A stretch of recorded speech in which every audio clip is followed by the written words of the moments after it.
That should do it for us. Perfect. All right. Hello, everybody. Welcome. Stand up here. My name is Saxon. I am the camera host for everyone. For everyone watching online, thank you for joining us.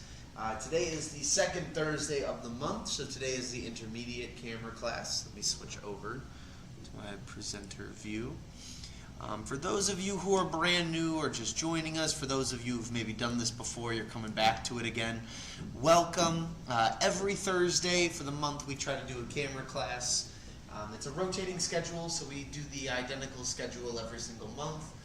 But for those people who are getting into photography, you maybe just purchased a brand new camera. Maybe this is something that you've been doing for a long time, but maybe you put down and you're just wanting to get back into it. Or you just like a refresher, or maybe you're brand new and you don't even own a camera yet. That's what we're here for. So this week is the intermediate camera class. So before we get started, what are we looking at and what have we already looked at?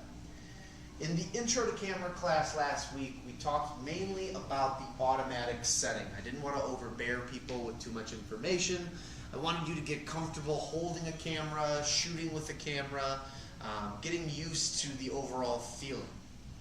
We talked about buttons, where they exist on the camera, what they do, where to go when you're feeling kind of hopeless and you need help for cameras and you don't have myself or another colleague of mine. And then we talked about lenses, different lenses for different use cases and scenarios. Today we're kind of moving past that and we're getting more advanced with the camera. So today we're going to be looking at the manual controls of the camera. Then we're also going to look at some images and talk about what settings they're using so you can get a better feel for what it is we're talking about today. The manual control of the camera is the main bread and butter of the photo camera. If you can learn how to use the manual control of your camera, almost all other cameras are going to function and work the same way.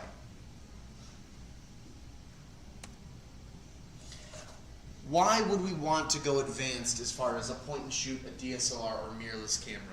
For those of you who were here last week, you remember what the kind of the intro or the automatic setting does, but that's the kind of the tip of the iceberg when it comes to shooting and photography.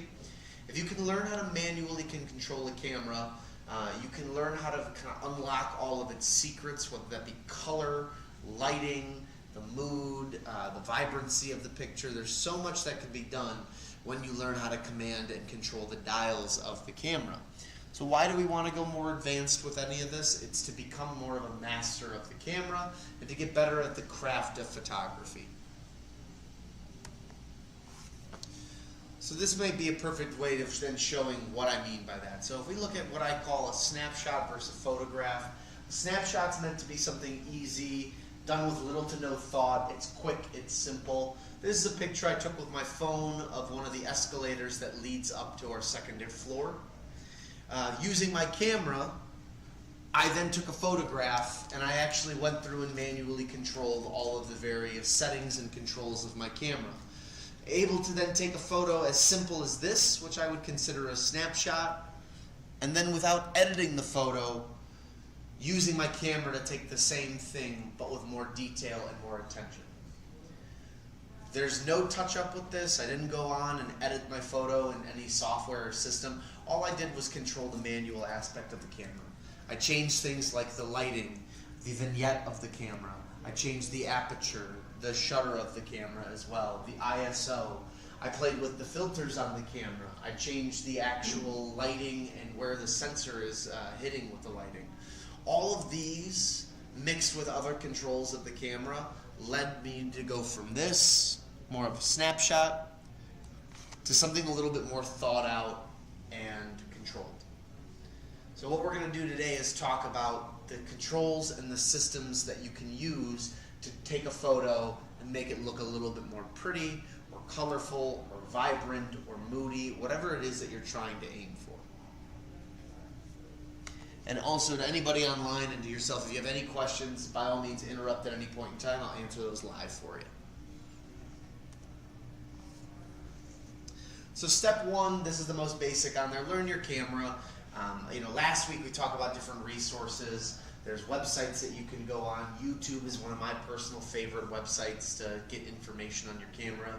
If you're brand new to this and you just bought a camera, Google 10 things you didn't know about whatever model of camera you have. There are so many camera experts, nerds, and enthusiasts who will talk your ear off. My camera alone, if I look it up right now, there's one video that's 20 minutes and then there's another video that's almost 6 hours to get a deep dive of the camera. You can go crazy with it, but it's a great step to just begin to learn your camera. Understand where the buttons are on it, understand the menu systems and how to get around certain things if you have things pop up. Those are important to brainstorm and then to also just kind of deep dive a little bit in case you ever have something that comes up. On top of that too, these pictures are older. I've been teaching this class now for 3 years. But if you look at this camera lineup, Sony has about 6 or 7 new models on top of that. Canon's completely redone their lineup. They have about 8 new cameras. And then Nikon's in the same boat with about 8 or 9 new cameras on top of these existing ones. So camera universe is always changing, always updating. New technology is coming out. It's important to stay on top of that, and at the very least, at least know your product well. So last week when we talked about the button layout and kind of where everything was, I talked about the mode dial. I viewed the mode dial as your gear shift of your car. So if you think about your gear shift in your car, that's your ability to go from park, neutral, reverse. The mode dial is the same thing. It's what's controlling the brains of your camera. On the mode dial, you have the ability to set between various different settings. These are the kind of the list of your next steps. So last week we said stick with automatic. Auto is going to be your kind of fail-safe. It's the easiest one to use. That's the A or the AI or the A plus on your camera, or it might just be a green camera symbol on the dial. This allows the camera to do all the heavy lifting for you. All you do is frame the image, point, shoot, get the picture. Easy way to get started so you're not feeling overwhelmed and kind of doomed with all the buttons in the layout. Program auto is your second step. On this setting, things like aperture and shutter will stay the same, so those will then be automatically fluctuating with the camera settings. But now you can update and change certain things. So focus parameters, your ISO, target recognition, JPEG versus RAW file format, how crisp your JPEG is it fine, is it okay, is it medium? All sorts of different stuff can be changed under program, but the basis of it, automatic, is still the same. The camera's going to do the heavy lifting for you. In today's class, what we're really focusing on is aperture priority, shutter priority, and then taking those two and becoming full manual. Aperture priority is the control of just the aperture, which we're going to talk about in a minute. And shutter priority is just the control of shutter. I like these next two steps, and I will say this as we're going through them, because I think they're a great way for you to feel more comfortable to then work full manual control. With aperture priority, the camera's still functioning as automatic, but you control just the aperture aspect of it. And with shutter, it's the same thing, but you only control the shutter aspect of the camera. We'll explain why those are important. But this should be your next step for how you advance through your camera's settings and controls.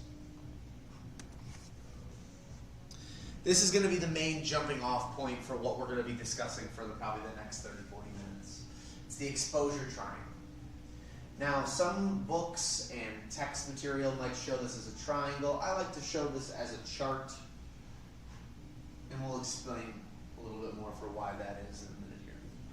But these three settings have been around since the birth of the DSLR camera.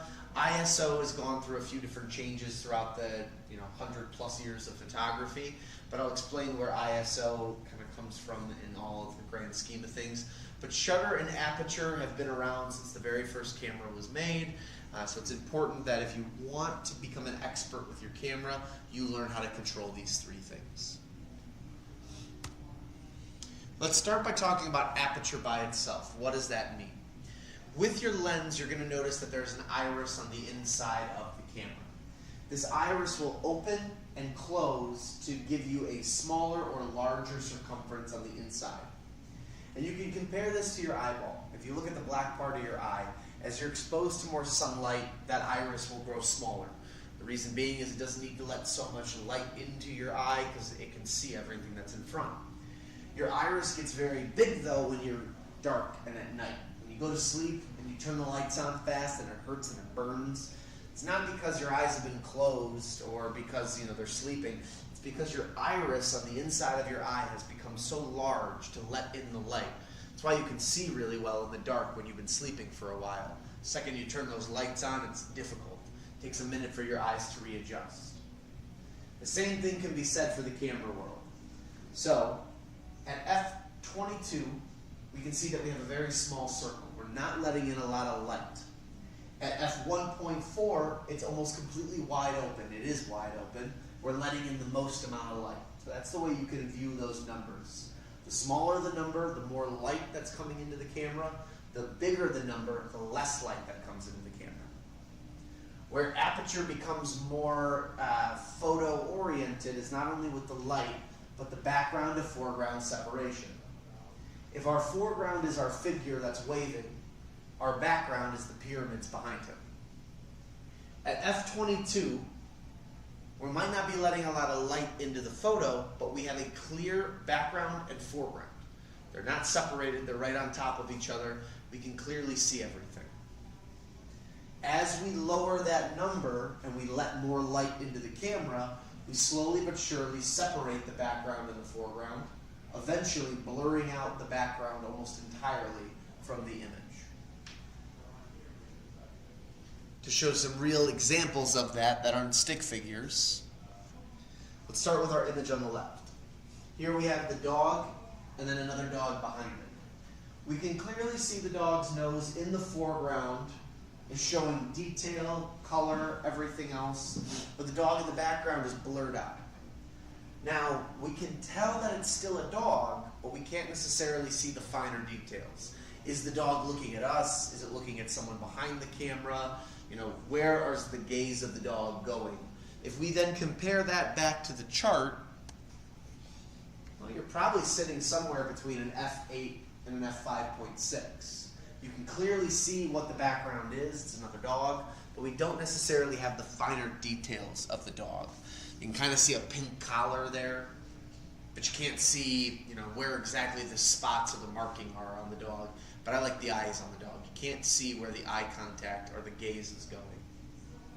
You flip that to the squirrel, well, we can clearly see the squirrel, and we can see what it's standing on seems to be a branch or some type of tree trunk, but the background, it's completely removed, it's completely gone. It's green, so we can probably assume that there's a tree or a bush there, but we don't see anything else. If we compare that to the chart, now we're sitting closer to an f1.4.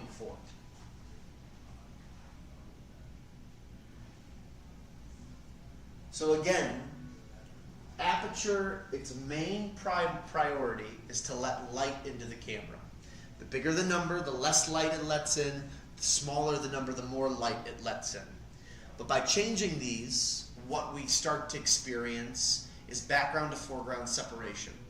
So not only do we have to be careful when using this setting, but we have to know that as we change the number to let more light in, we start to blur the background out. Our job as photographers is then to kind of monitor this and define the relationship. Now, another way to look at this too is with this image, where you can see the deep and the shallow background and foreground and how that separation works. With the deep, we're probably sitting at an f22, right? We can clearly see the background and our dog in the front. At f1.4, let's say, the background's completely blurred out, but our dog is still there. Now is where the light plays into this. In the deep image, you can see that this half of the dog is very dark. The shadows are blocking out the eye, more of the features of the fur. You can't really see the lighter parts. It's all heavy dark, especially in these areas under the dog. But now on the shallow side, how much lighter that is on that side. Because we are letting more light into the camera, we might be blurring out the background, but we're bringing more light to the foreground and lighting up our subject matter. Where this tends to matter is when we get to full manual control. We'll talk about what shutter does and how this plays an effect on it. But when we're just in the aperture priority setting, we are only controlling the aperture of the camera. So we're only controlling that f22 to f1.4 and any number in between. So the two things that we're focused on in aperture priority is the background to foreground separation and how much light is coming into the camera. Where aperture priority mode might be beneficial to you when you're shooting, I think this is a great example. I like to think of vacations. If you're on vacation with the family, with the wife, your girlfriend, your boyfriend, whoever it might be, you might then have the ability to take photos with both a beautiful background setting, maybe just a photo of the two of you that's just meant to be nice. With a background setting like this, where you've got a gorgeous sunset going on, water, the cliffs, it looks like a little town, or a set of trees in the background, shooting with a higher aperture, something closer to f22 or in that range, it might be a really good idea.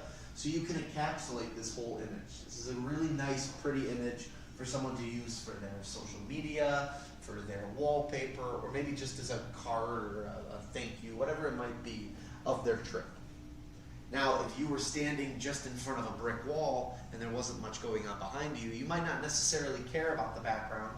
So changing your f-stop to a 1.4 or 1.8 might be a more beneficial option for you.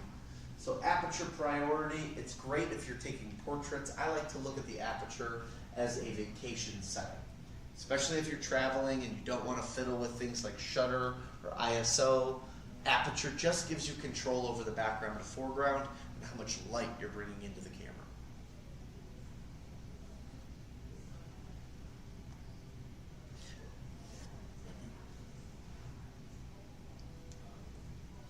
Now, aperture makes a lot of sense when you compare that with shutter by itself. Now, let's pretend like we didn't learn anything about aperture for a moment.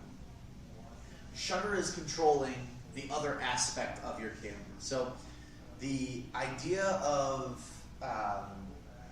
aperture is to bring in more light or less light into the camera. The goal with shutter is to freeze the image in its place.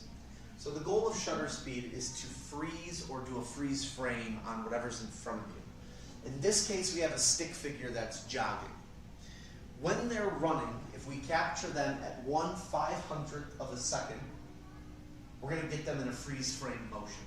So if they're doing a light jog, we turn the shutter speed up to a higher number. So the larger the number, the faster the speed of the camera as far as clicking and hitting that image. We'll most likely catch them in a freeze frame. If they're jogging at that same pace and we slow the shutter down, we're going to get a blurry image,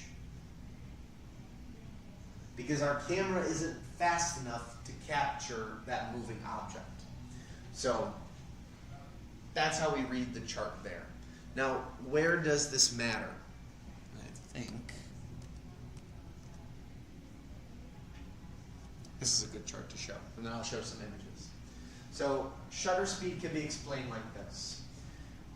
The reason shutter and aperture are so important together is because they both play off of each other. Aperture, again, you're controlling how much light is coming in, and with shutter, you're slowing or speeding things up to capture the image in motion or without motion. The faster you set the shutter speed, the darker the image becomes. You start to lose light. The faster it goes, the less light that comes into the camera. So mixing this with a higher aperture usually is never a good idea unless you're in a very bright situation. On the flip side though, slowing things down might bring in more light to the camera, but now we move down to the next negative, which it can blur the image, especially if there's movement. The reason that there is such a range between all of these numbers, and even with aperture, is because there really is no one right answer. For example, I might be taking pictures of my girlfriend. She's in dance classes. I might take pictures of her while she's getting ready to do one of her dances. However, as I'm doing that, she might start to move a little bit faster. The lighting might change on me. So being able to then switch the shutter speed to something that helps capture that and bring in more light is where then the full manual control goes. When it comes to shutter speed, it really is more a if you're using shutter priority, the reason you're trying to do this is to capture and freeze the image or to bring out more color and more detail. And this is where then we go back now. When it comes to freezing action, to capturing something that's moving very quickly or very fast, it's recommended to use 1/1000th or faster of a speed. As you can see, there are still some blurry aspects, especially in the water, but the main subject matter, our surfer, is in full freeze.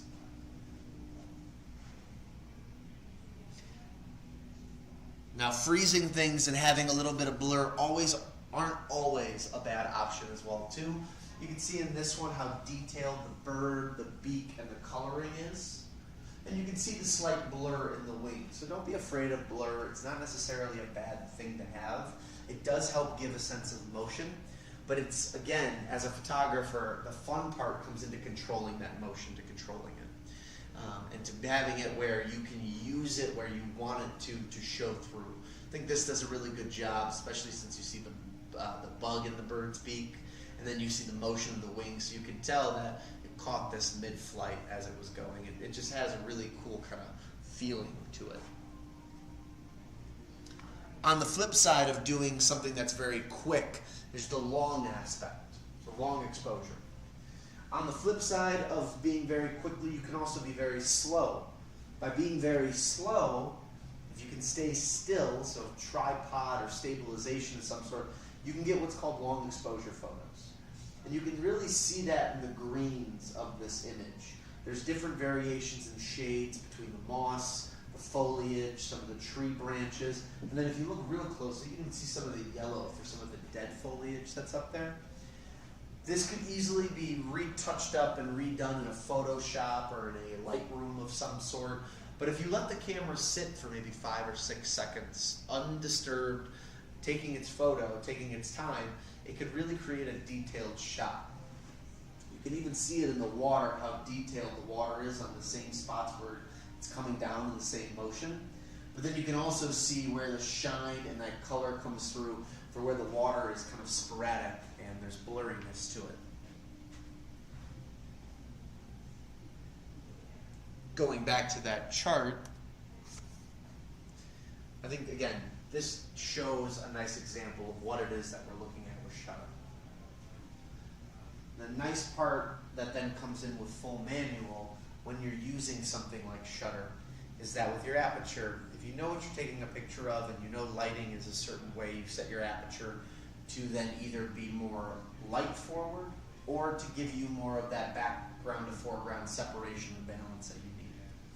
Shutter then comes into play for the secondary part of it, with making sure that you have both the freeze frame and that secondary dose of enough light. So if your aperture is extremely high for whatever reason, because you need both the background and the foreground in focus, then it might be a good idea to have a slower shutter. But if the object's moving or is quick or you need to set the speed faster, then you have to readjust the aperture. And that's where shutter speed priority is not a bad thing to use. So if, in the flip side, so the vacation photo is great for aperture priority. Perfect if you need to decide between background, foreground, do you need it, do you not need it. I think that if you have kids or activities in general, shutter priority is a great option. This is a photo a customer sent to me maybe a year or so ago of their kid playing Ultimate Frisbee, I think it was. And they just had no clue. They're like, I can't get the camera to do it. Online it says it's supposed to. What do I do? And that's where her and I talked about using shutter priority. And one of the things we actually practiced with was our fountain that we have down there. I showed her how to set that, and then she was practicing getting photos of the water as it flew and kind of went into the fountain. It's small things like that, but if you can find motion that you have within your own home or within your own life that is constant, you can practice taking photos of that. That should then help you understand a little bit more about why shutter priority is a good option. Movement, anything that's quick, anything that's fast, setting shutter priority will give you just control of the speed of the camera, and then the camera will do all the rest of the work for you. Similar to aperture priority, where you're doing the work on the aperture, and then the camera's deciding all the other numbers for you. Great ways to get into full manual without overbearing or overloading yourself with the full manual control right off the bat.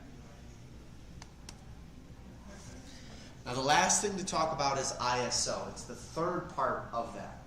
Now ISO is really nice because it's basically what film was back in the day.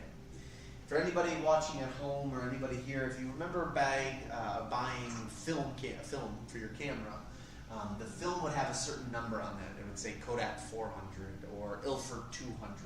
And what that was referring to was its ISO. It was a sensitivity towards the light. In the digital age, what they did was they kept that. They kept that sensitivity in the camera sensor, and they changed the term to kept the term to ISO, but they made it where you can change the numbers. So now you can set your ISO from as little as 100, and on some of the newer modern cameras, like from Sony, you can get all the way up to 204,000. ISO refers to the sensitivity of light the sensor has. The higher the number, the more sensitive towards light it is. The lower the number, the less amount of light, or the least amount of sensitivity the sensor offers you. And you can see that here, 4 images, they're the same speed, the same aperture, same time of day, but by changing that number, you can see that at 800, it's a lot brighter than at 100. And it's because, again, we've changed the sensitivity. It's taking the brightest aspects of the light and then making that much more apparent on the actual image itself. Another example that I have of that.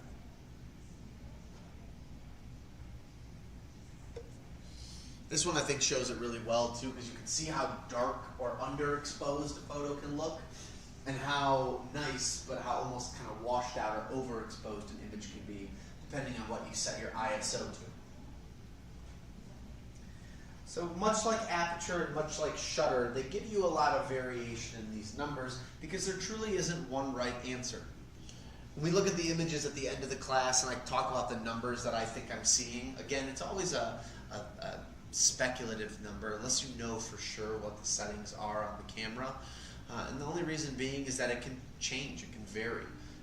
There's no one right answer when approaching a situation on how to set your camera and how to tune things. It's based on your eye and what you want. Something like the ISO 400 in this image could be kind of what you're looking for to give more mood or drama to the image. The rainbow is the clearest in the ISO 400, but it still is very dark. At ISO 800, it's clearer, it's not as bright or as kind of popping out or as strong as the 400, but again, both images could work depending on who the person who took the photo is. On the flip side of all that though, ISO, much like aperture and shutter, has its issues, right? With aperture, you can set it for too high of a number and it could make the image too dark. For shutter speed, you could take it too slow and get a blurry image, take it too fast and not let enough light come in. So there's always negatives to the positives in any of these settings. And ISO is no different. If you set your ISO too high in a bright or well-lit condition, you'll get what's called noise. The noise will kind of look like static or fuzz on your image. The way I think about it is like if you hit your elbow, your funny bone, and that kind of feeling you get. It's the same thing as like when you look at the TV and you see snow. ISO that has more noise to it will look as if it's snowing in the image when it's not. The way to avoid that is to make sure you set your ISO appropriately for the situation that you're in. Don't be afraid to take multiple images of the same thing and change up settings specifically like the ISO setting on the camera. And for those of you who don't want to do that, and one thing I'm a big fan of is automatic ISO. Now, when to use it is up to you. I did have a mother who came in a couple years ago who was getting ready to take photos of her son's prom. And one of the things that we talked about was using a setting like automatic ISO. And the reason was that she was taking photos both indoors and outdoors.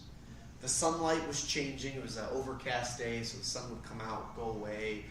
The indoor lighting changed. It got canned, recessed. It was more of an orange tone. Setting your camera to automatic ISO is a great tool to use because it lets the camera dictate based on the light that it's reading. If your camera reads more light, it'll tone the ISO down, and if it reads less light, it'll tone it up. It'll also take a look at your settings. So if you're using full manual control and you decide to set automatic ISO, the only two settings that you're controlling are the shutter speed of the camera and then the aperture. It's truly more of a traditional camera experience, especially if you're used to shooting on film. So keeping auto ISO isn't a bad thing. Personally, I keep it on almost all the time, unless I'm in a very controlled studio environment. So when to use it, it's really up to your discretion. I personally use it nearly all the time. But if you are someone who's a purist who enjoys having one specific number on your ISO, you can always keep it that way. Remember, the other important thing with auto ISO is that as long as you're in the automatic setting, you have no choice but to use automatic ISO. But now let's say that you want to experiment a little bit. If you go to that P setting, that program auto, you now can control and manually change the ISO number. You can also leave that on auto ISO.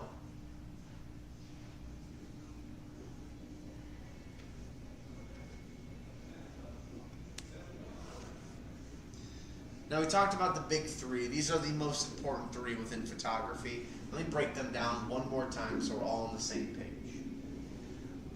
When using the priority modes for aperture or shutter, we are only controlling aperture and aperture priority. We're only controlling the shutter and shutter priority.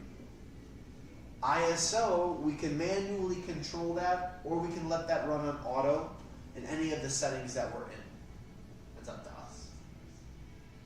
Aperture controls two things. Number one, the higher the number, the more light you're letting in. The higher the number, the less light you're letting in. The lower the number, the more light you're bringing into the camera. The second thing that aperture controls is background to foreground relationship. You want less of the background to show in your photo, set your camera at a lower number. You want more of the background to show in your photo, set a higher number. Shutter speed is a twofold control as well.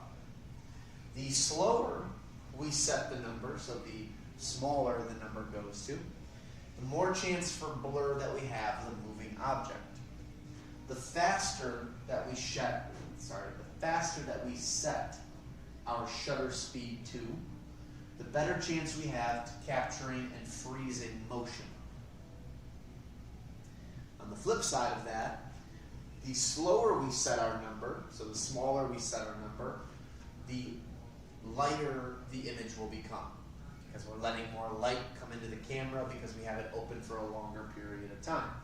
On the flip side, the larger the number, is the faster that we're shooting, the less amount of light that comes into the camera because we're opening and closing at such a rapid speed. Finally, ISO. ISO is the sensitivity towards light in the given frame.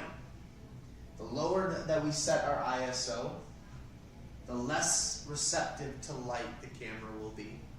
The higher we set our ISO, the more receptive it will be. The downfall to this is that if we set our ISO too high, we'll get a noisy or a blurry image. And if we set it too low, we'll get a dark or washed out image.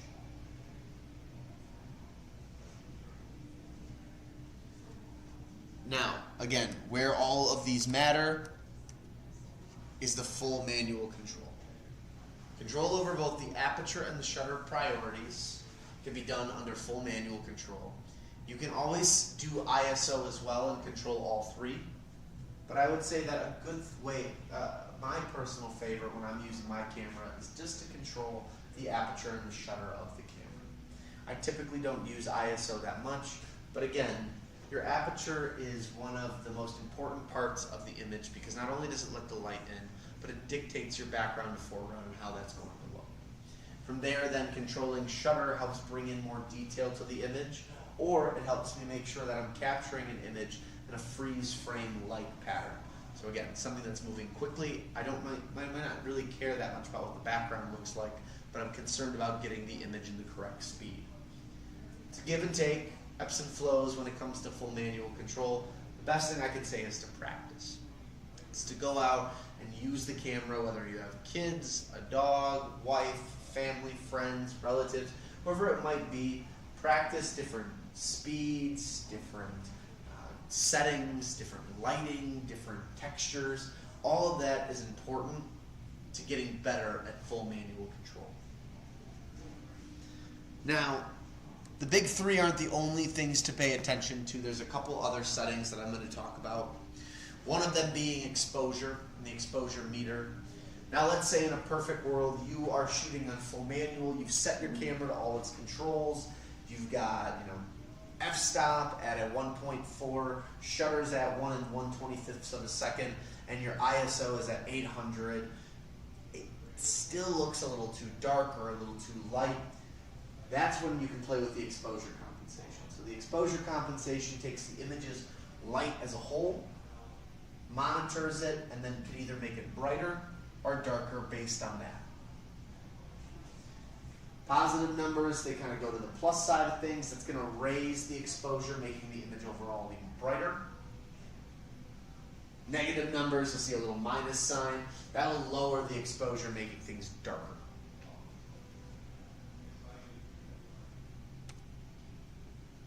I talked about this when I was taking the picture of the staircase, but light metering. So ISO is one aspect, right? That's the camera's overall sensitivity towards light. If you take your lens off the front of your camera, you're going to notice this kind of multicolored rectangle on the inside of your camera. This is the most important aspect of your camera. It's the camera sensor. Never put your finger in there. Really don't uncover it unless you have to, and try to keep dust out of there as best as you can, because that is what can break the camera overall. But that being said, we can control the camera's light metering method. So that sensor reads light from all aspects of the frame. So again, if you take your fingers and you go like this, and you blink, and you hold one eye open, on camera we were seeing, you can see right away in that square where the light is hitting within that. Your camera sensor is doing the same thing. So if I were to hold my fingers up like this, it's obviously reading that light is coming from the top, light is coming from the sides. So for the most part, your camera should be on a multi or evaluative sensor, and that's typically a middle sensor, registers light from all angles, doesn't matter. Center will only look for light coming from the direct middle and then what's radiating off of it. So I like to look at that as a candle. If you light a candle in a very dark room, you're going to see the light on the candle, but you're then also going to see where the light radiates off the candle, and you get the reflection off the mirror or off of the window or off the stainless steel in the living room or in the kitchen. Spot is only going to measure it from the center portion of the sensor. So that, again, instead of a candle, think about like one singular Christmas light. It's not necessarily enough light where it's radiating, but it's one light that it's stagnant right in the center. So again, depending on how dramatic, how light-filled, how evaluative you want the camera's sensor to be, you can control those settings on there and have a little bit of fun with it. And if you're shooting on Canon or Sony, you have another option called partial or entire screen average. Again, all brands do something a little bit different to make them stand out. Partial will basically take the light that it's reading from the center and then cut it in half. Again, adds more drama, adds more mood, takes color away, adds darker shadows, different highlights, if you will, too. There could be a bunch of reasons for why you want to play with it and set it. And then entire screen average is kind of similar to partial. It just takes the entire number, finds the average of it, and then that's what it keeps its sensitivity as on the camera settings. White balance. So in the camera settings, again, all of these are accessible on any camera setting except for automatic. So for anybody at home who's watching this, if you're shooting on auto, none of this will be available for you to change and to edit and to switch. But once you move to program auto, aperture priority, shutter priority, or full manual, you can then access all of these in the menu system. White balance is another one that's really fun to play with.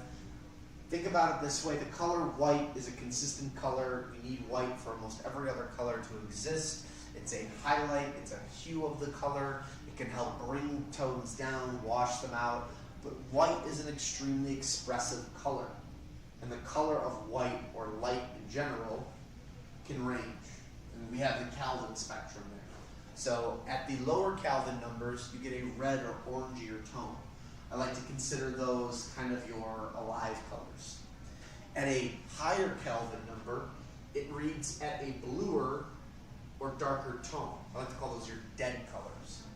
If you look at it, again, without being too morbid, when you look at like a human body, they typically look rosy or more pinkish in certain areas, and that's because blood is flowing, our skin then naturally takes on a warmer hue. When you die and the blood no longer flows, bodies typically start to look more cold or blue or dead. Light works in that same type of spectrum. So if you compare the light that's on there, shade sits more at the 8,000 Kelvin. If you've got incandescent lighting at your house, you're sitting at about 3,000 Kelvin. Where that matters is that that lighting then has an effect on the color white. You can set your camera to have that color perspective already in the camera's settings, in its brain. So if you know you're going to be shooting indoors and you know it's going to be pretty overcast, you might want to set your camera to into a shade or a cloudy setting on there. It'll help then lower the Kelvin rating on there to help then boost the white aspects of your photo. The idea is to get the color correct with the lighting that you're involved in. That'll help certain aspects of the photo peak or pop a little bit more. The nice part though is like with the white balance, these are things that you can edit and do on the computer as well after the fact, but it is nice to get it right the first time within the photo. For those of you who are interested in editing photos, that'll be next week for the advanced class. But one of the things I will say with that is that 90% of the photo comes from what comes out of the camera. That's your main bread and butter. 10% is then what you do on the computer after the fact to edit, to enhance, to boost. So keep that in mind when you're shooting. Some photographers want to make it more of an 80-20, some believe in a 50-50, some believe in 70-30 when it comes to that. I think that 90% of the work comes from the camera, 10% is from the small editing changes that you make, the enhancements. And again, if we tie all the things that we just talked about together, we are now in full manual control. We're using the camera, playing with its settings, manipulating different parts of the camera in order to then get the end result that we want. We are not letting the camera be the driver, we are driving the camera itself. So one way I like to think about this is that the camera is a tool. It's meant to help us take a photo, a video, and to give us the best quality or resolution possible. But just like a pen or a pencil is a tool, we have to know how to use it and work it in order to get the most out of it. So this is now the part, let me have a sip of my water. We've gotten through the hard part of the class, so I've been talking for a good chunk of time now, 45 minutes. So for the last 15 or so minutes, let's look at some images. I'm going to show you different pictures, and then I'm going to talk about the settings that I think they're using as far as aperture, shutter, and then ISO, the three most important controls. I'll tell you the numbers that I see, and then I'll tell you why I think those numbers are, and if you have questions, now would be a good time to ask while we're going. So starting with this scene, obviously it's a darker image. We're outdoors. And there's a lot of lights that are coming from the buildings itself. Now, if you look at those lights, they're extremely bright. Areas of the metal look a little bit washed out, and right underneath here, that's where I see the pixelation, the noise. So let's start with aperture first and foremost. The background is not blurred out. The main attention is on the foreground here. So I would probably put this closer to an f16, not quite f22. But something where there's not a lot of light coming into the camera. And because there's not a lot of light coming into the camera, I think that the ISO and the shutter speed are too high. The shutter speed for something like this, is the person's using a tripod, is probably going to be maybe 1/60th of a second, maybe a little bit slower than that to help make up for the light. But then the ISO, I think, is closer to 1600. And I really think that that's the case because number one, the pixelization on there, that noise is strong, but the lights are really bright and really strong in this photo. They're almost too strong, which makes me feel like he bumped, or they bumped up all the numbers in order to compensate for that aperture. So again, aperture I think is around f16. Shutter speed I think is 1/60th of a second or slower. And the ISO I think is at 1600 or even possibly a little higher to make up for the aperture.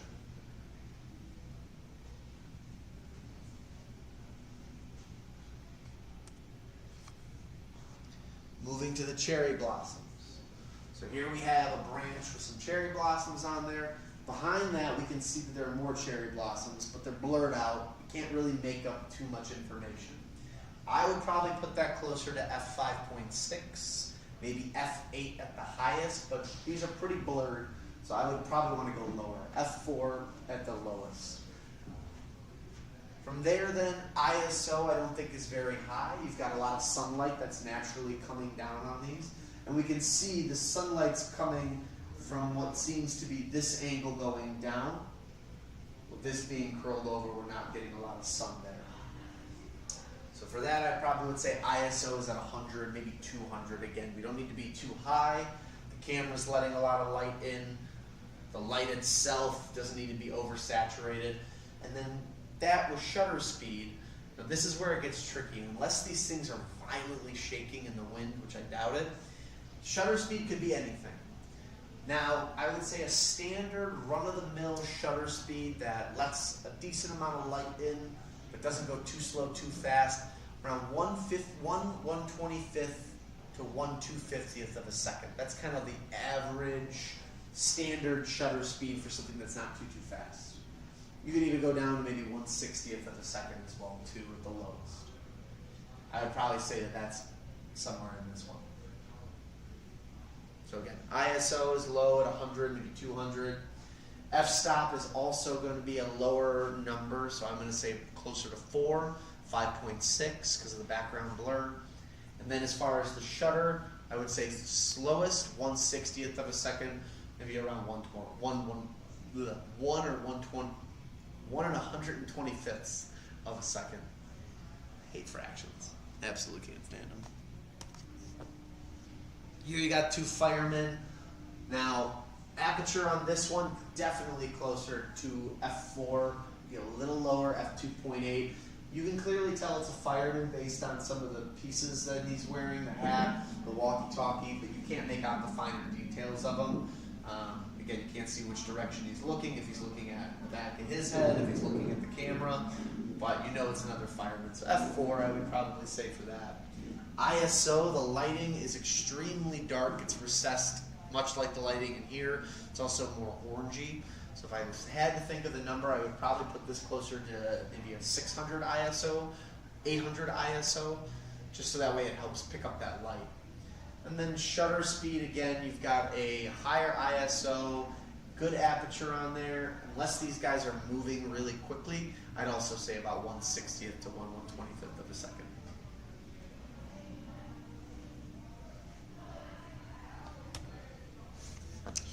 This one I think is a fun one because the detail on this image I think is really impressive. That being said, it is a ram, and rams, when they are alive, will try to chase you down and headbutt you. So to me, I think this is more like a field museum or a science museum, stuffed taxidermy animal that they might have. But regardless, the lighting on here is very cool. It feels very on like the 8,000 scale in Kelvin. So the lighting is good, but it's sterile. That being said, aperture-wise, we can clearly see this background is a snow, kind of twigs mix in the ground, and there's a tree trunk that looks like it's in the back. But I can't clearly make out those details or see the finer pieces. So I would probably say the aperture is somewhere closer to 5.6, maybe closer to that 8 range. ISO, I think, isn't going to be too high because of how clear the lighting is and the detail, but I think it's enough to be around the 400, maybe 800 mark. And if the lighting was really bad, 1600, but I wouldn't push it that high. Lastly is then the speed. I think this is a stuffed animal, so I don't think that the speed needs to be that fast. Probably 1/125th of a second or 1/60th of a second. If this was a moving creature, then I would probably say it's probably closer to 1/800th or 1/400th of a second, just to make sure they're capturing it with that speed.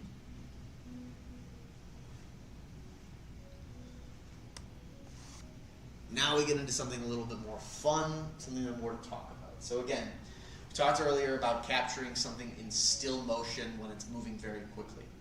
This is definitely done at a speed of 1 in 1,000, but I would say just judging from the photo on the right, this is probably closer to 1 in 2,000. The speed at which these dogs are traveling to then throw themselves in the air, and then you have to be on top of that too to capture it.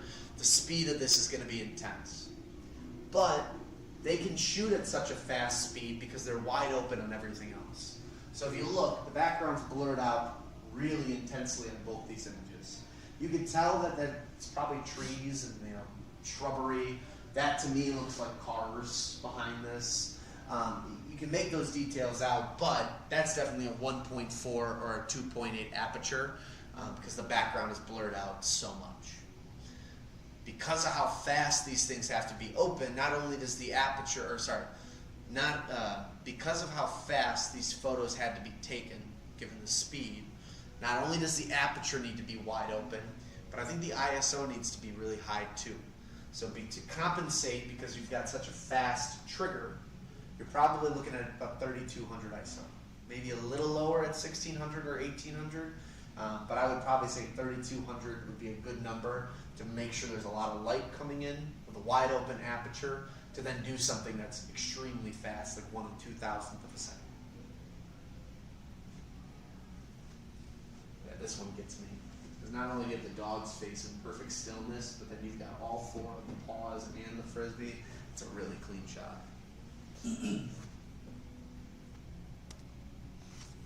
And then another one, I like this one to kind of make the last one because this one I think similar to the dog one is involving a lot.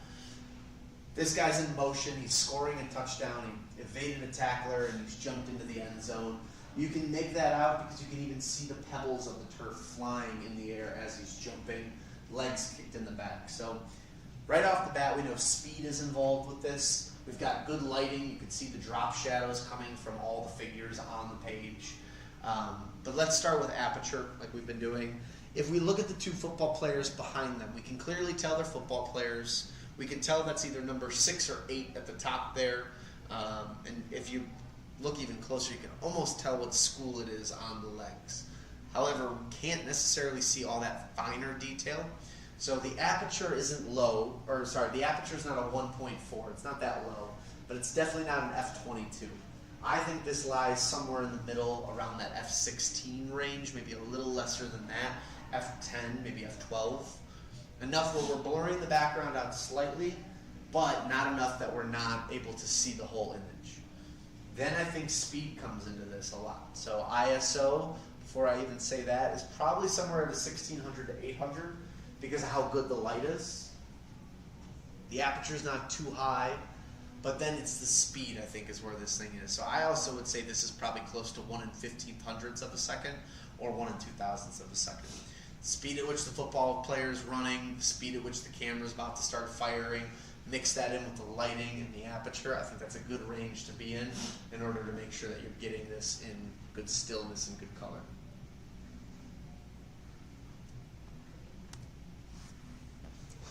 Now, it's important to also remember that while I'm a great resource and I'm here to help anybody who needs it, learning your camera is only the start. Anyone can learn to use this. I have one gentleman, he's not here today, but he comes to this class every other month he comes back because he just never uses his camera. He doesn't really touch it too much. But then when he comes, it's like relearning the wheel every single time. Biggest thing you can do is practice. Go out there, practice all this stuff. You mentioned earlier your wife taking photos. Like that's a perfect excuse to like always have the camera in hand and to get used to it. When I was in college, I was studying art, and one of the things I would always do is bring my camera to the grocery store. Stupid as it sounds, I love the way that boxes would be organized on shelves and how it just felt like it was a never-ending cycle. So I kept trying to take photos of that, and I would experiment with lighting and with this. I look goofy, but I learned how to use a camera pretty quickly just from small stuff like that. You know, I'm lucky enough, I've got 2 dogs at home. They're always doing something, so it's easy for me to break the camera out, throw a toy, and then practice. But finding a way to practice to get used to something is always the best way to learn the product and to get, again, used to it and to feel comfortable on the fly. Again, no situation will ever be the same when you're shooting. You might have similar conditions or similar lighting patterns, but it could be one light is turned to the side slightly, there's a little bit of overcast, there's a weird shadow coming in that's going to affect and change everything. So practice for all scenarios. Practice different types of scenarios at home. One of the things I tell people too is to set up a still life on your table. Put something that's organic, like a flower. Put something that's non-organic, something that's harsh metal, maybe a laptop. Put something with a matte finish, a shiny finish. Put something that has a lot of color, that doesn't have a lot of color. Create a still life in the middle of your table, just of random things, and then take your camera and practice shooting it, not only on one angle, but different angles. Then try taking it and just playing with aperture. What happens if I take my aperture and I jack it all the way this way, jack it all the way that way? How does the image change? Changing the ISO the same way, the shutter speed the same way. It helps you learn not only how your camera reacts to things, but then kind of the severity of you changing a number to one drastic to the other. It's small things like that that can go a long way, where eventually, all this seems like numbers, but then eventually you can then see a number and then think of a scenario when you used that same setting. That's how I always look at it. I look at the numbers on my camera, and I remember, the other day I was just downtown, I was going to ice skate, the sun was out, I had my camera with me, and I remember I set, wanted to get a picture of Maggie Daly in its entirety. I set my aperture to 16 on this lens. My ISO I moved up to about 800, and then shutter, there was nobody moving there. I didn't have a still surface, so I set it about 1/250th of a second. I knew right then and there that those were the right numbers to use for that scenario, because I've taken pictures in that scenario a few different times, and it worked really well for the image I got. Things like that you'll learn and start to kind of pick up as you go. When you see things in front of you, you can kind of analyze it with those numbers and those thoughts. So again, my best accessories, most of these are either free or only cost as much as you really want to pay. But practice is number one, everything I just talked about.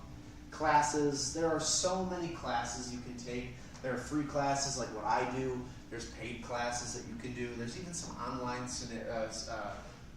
webinars where they don't cost anything, and it's a great option. So YouTube is probably my personal favorite of all the bunches. I think YouTube, if you can't learn it on YouTube, then it's probably not worth learning. I redid my entire bathroom plumbing system through YouTube, so I'm really proud of myself for that. YouTube, TikTok, Everything. Workshops are great too if you get involved in some workshops. And my biggest thing is traveling. I had a guy tell me that he wasn't going to bring his camera with him to vacation once, and I was like, I wanted to throw something at him. I was really frustrated. I'm like, that's the perfect time to bring this. Is when you're traveling. Always take pictures if you can. having a club next week. Oh yeah. And now, if you really need to spend money on stuff, I always tell people the top 5. If I had anything extra, the top 4. If I really had things to tell you to buy, get a bag, protect this investment. You spend $400, you spend $2,000. It's worth having a bag, something to keep this thing safe in. Even if you're like myself, I keep my camera around my neck everywhere I go, so I don't use a bag that often, but I still own a bag just in case. Have an extra battery, an extra memory card. It's not easy to forget to charge your battery sometimes. I'm guilty of it. It really sucks when you go on vacation or you go on this trip and you're ready to take a photo and the camera's dead. So having an extra one with you is never a bad idea. Same thing with a memory card. Sometimes these things can fault, they can go bad after a period of time. And I'm not talking about like 3 days, but if you've had a memory card for a couple of years now, it might be time just to have a second one with you in case something went bad. Lens cleaning kit, don't use your sweater or your t-shirt for your camera equipment. If you're a 4-eyes guy like myself, just use a microfiber cloth, something to clean the lens down. It helps. If you use a sweatshirt or a t-shirt, micro scratches start to form on the lens. Won't be the first time, but 900 times of you wiping it, eventually the lens won't focus anymore, won't be able to read properly. It's the same thing like with your phone. Camera strap. I'm a huge camera strap guy. I have ones where I can quick release on mine. It's nice because if you've got this with you, it's real hard for you to leave this somewhere and forget about it when it's strapped up. Tripods are great if you need stabilization. External hard drives to save your photos. I'm a big fan of that. Polarizing filters, ND filters. I won't talk too much about them, but if you are someone who shoots a lot in the sun or in the daytime, filters might be a great option. I might look online and do some research on those before you buy. And then additional lenses. If you're just getting started, buy the kit lens that comes with your camera. I think that's always a great idea to start with. Number one, you'll learn the camera. Number two, it gives you kind of a jumping off point for what to do. And then number three, it puts ideas in your head. If you eventually figure out you're more of a landscape photography guy, you might want to get a wide angle lens to make up for that. If you discover over time you're more of a nature photographer and you need distance, you might want to get a jumbo lens. So starting with a kit lens is great to then learn what other additional lenses that you want are. And that is all I got for you. I got a little over an hour, so I'm happy with that. Next week is the advanced cameras for anybody coming for that. That's the third Thursday of every month. What we're going to be talking about next week is the next steps within your photo practice. So tips for taking good photos. We talk a little bit about portrait, a little bit about landscape and architecture. And then we'll talk about photo editing. I give my Cliff Notes version of how I edit my photos, and talk a little bit about different softwares that you can get into. Any questions for me? No, I appreciate all the information. It's a lot. It's a lot of information with it. Much like anything, it's just get out and it's practice. Mess around and I mean that's really where it comes down to. I would say your best bet is to try the program auto. If you, again, I don't know how familiar you are with the setup, but automatic's great. Stick with auto for a while. Program auto would be where I would move to next, because then you can control some things on there. Yeah. I'm just trying to figure out which one is program auto. So the cool part with this guy is that you can then switch between photo, video on this guy. Right now it'll just show you the video aspects of them, but that's your A+, that's your automatic. Mm-hmm. From there then you can go to the regular camera look.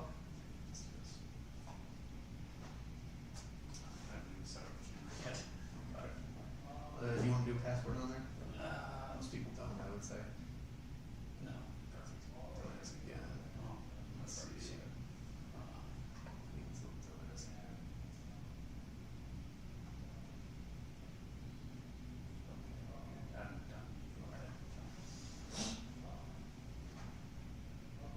So yeah, in the photo mode on there, so again, the camera itself sets most of the things up for camera.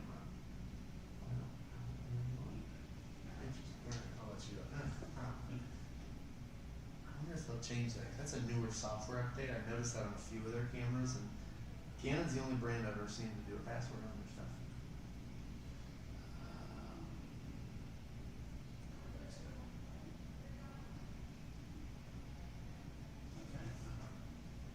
So.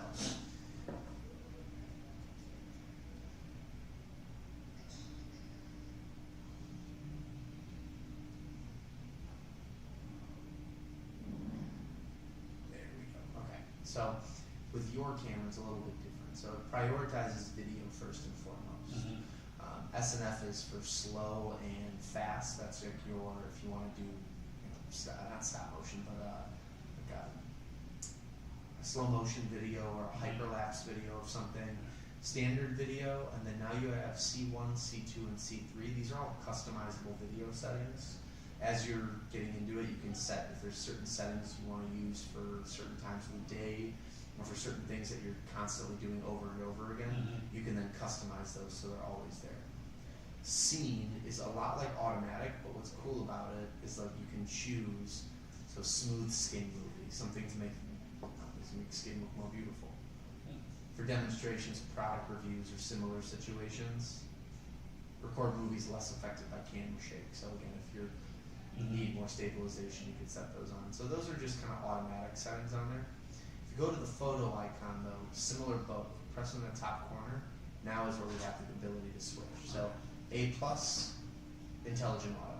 That's the easiest one. I would stick on that until you get more comfortable with things. The next thing is program auto. So auto shutter speed, auto aperture, but now you can configure other things. Okay. This is a good way to experiment and play with things on there. So like for example, if we set it to there, now if I click this Q button up in the corner, I can customize all of these things. So autofocus, what area does it focus on? One shot, do I want that? Do I want it to be servo mode? You can change, and the nice part is that it'll tell you what's going on with these guys. AI focus, subject movement makes AF switch, back there. Target recognition, do I want to pick up on people? I can just do animals, vehicles. I can also turn it off if I want to, or just have it to auto and let it pick up whatever it wants. People. Image quality type. There's that white balance I was telling you about, the different symbols and shapes. These are your different like picture styles, so filters that you can add on. But regardless, what's nice about this P setting is that the camera will still do all the hard work for you, and you can have the fun, like choose the fun settings, I would say. And then what we just talked about today, the aperture priority, shutter priority, and manual, that's what these all are.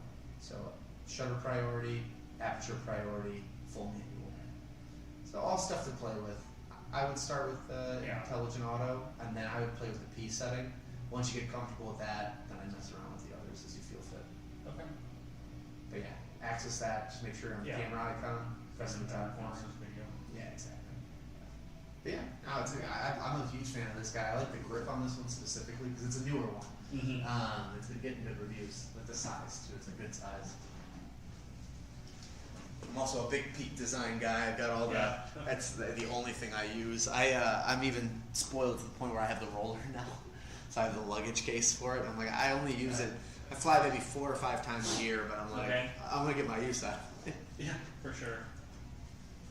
Yeah. Said to go with a little bit more discreet bag. I like the color too. That eclipse color looks nice. Yeah, the Peak Design too. It's got a nice like protectiveness to it. They're not the cheapest of bags, but nothing tells you're walking around with at least $1,000 than a bag that says Canon. literally, or Sony or Nikon. Yeah, I try to be as discreet as possible. So. Thanks for coming. I appreciate it. Absolutely. If you can next week, I'll love to see you. For sure. Have a good one. Be safe. You too. All right. Well, it doesn't look like anybody online has any other questions for me, so I'll cut the class there. Guys, thank you as always for joining. I appreciate everybody for coming out to these classes. My name is Saxon. I'm here every Thursday from 5:30 to 7 to teach you guys about cameras. Next Thursday, just so everyone's got the date in their mind, is going to be the 22nd. So January 22nd, we will have our advanced camera class, the 3rd camera class for the month. Thank you, everybody, as always, and keep shooting.